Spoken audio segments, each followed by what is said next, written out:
안녕하세요. 김영로 소장입니다. 오늘의 주제는 창의성의 근원 융합입니다. 디지털 시대, 정보화 홍수 시대, 브랜드 시대, 소리 없는 무한 경쟁 시대, 변화무쌍한 유통구조, 나열만 해도 숨막히고 복잡하고도 빠르게 진화하는 이 시대에서 변화라는 놈에 대한 대응하는 것은 사실상 불가능한 일이 되었습니다. 때문에 피터 드러크는 21세기는 변화에 앞서갈 수밖에 없는 처지가 되었다고 말했는데, 즉 발등에 떨어진 불끄기가 아닌 요즘 트렌드에 맞게 목적과 비전을 화두로 한 미래지향적이고 전략적인 경영이 필요한 때가 도래한 것입니다. 이제는 대응 수준의 이전 관리 모델에서 벗어나 진보를 의미하는 리더십을 가져야 한다는 책임을 갖게 되었습니다. 상식적인 사람들은 스스로를 세상에 적응시키지만 상식을 벗어난 사람들은 세상을 자신에게 적응시키려고 한다. 그렇기 때문에 모든 진보는 상식을 벗어나려는 사람들에 달려있다 라고 조지 버나드 쇼는 말했습니다.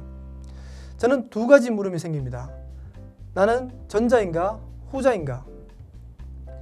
그리고 상식을 벗어 던졌을 때 어떤 결과를 예상할 수 있을까요? 먼저 상식을 벗어 던지기 전에 창의성에 대해 고민해봤으면 좋겠습니다.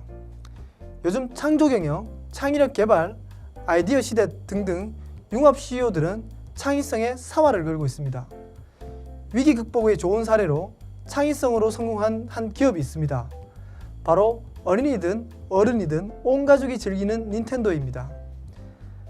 닌텐도는 기존 청소년들이 주로 즐기는 게임을 온 가족이 함께 즐길 수 있게 게임 문화로 바꾼 것입니다.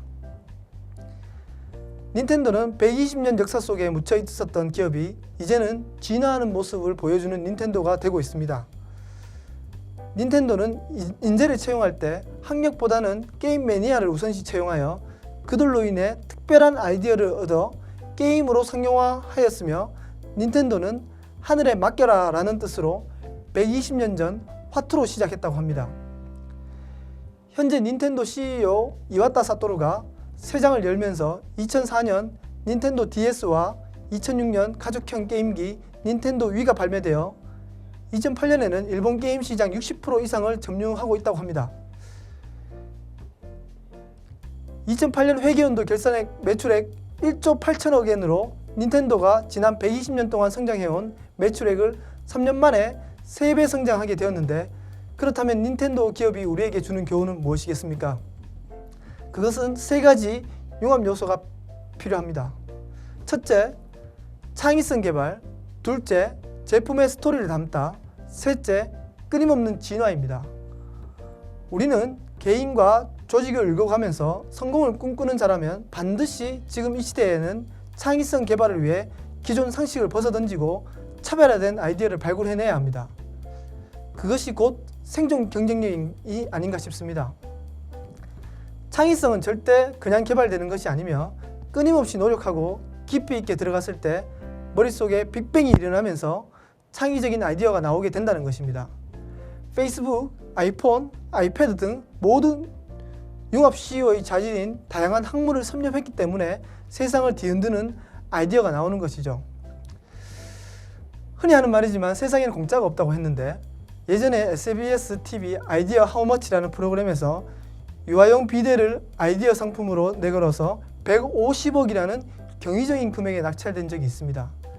이 제품을 개발한 김성욱 씨는 벌써 10여억 건의 특허권을 보유하고 있고 99년 산업자원부상도 수상하였고 끊임없이 아이디어 상품을 발명했는 땀의 결과가 아닌가 싶습니다.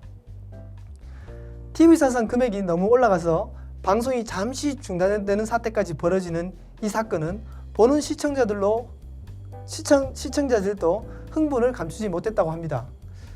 왜 유아용 비데라는 심플한 아이디어가 150억의 보상으로 돌아왔을까? 그것은 한 개인의 끊임없이 부딪히면서 갈고 닦은 융합적 사고가 만들어지면서 독창적인 아이디어를 통해 얻은 산물일 것입니다. 스티브 잡스 애플 회장은 이렇게 말했습니다. 여기 미친 사람들, 사회에 맞지 않는 사람들, 반란을 일으키는 사람들, 골칫덩어리들, 그리고 모든 네모난 사회에서 동그란 사람들이 있다.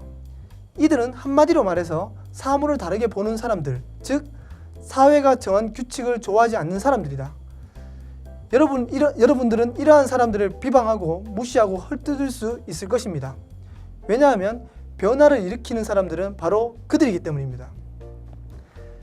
그런데 그들의 역발상적인 융합적 사고 덕분에 인류는 앞으로 나아갈 수 있다고 스티브 잡스는 역설하고 있습니다. 감사합니다.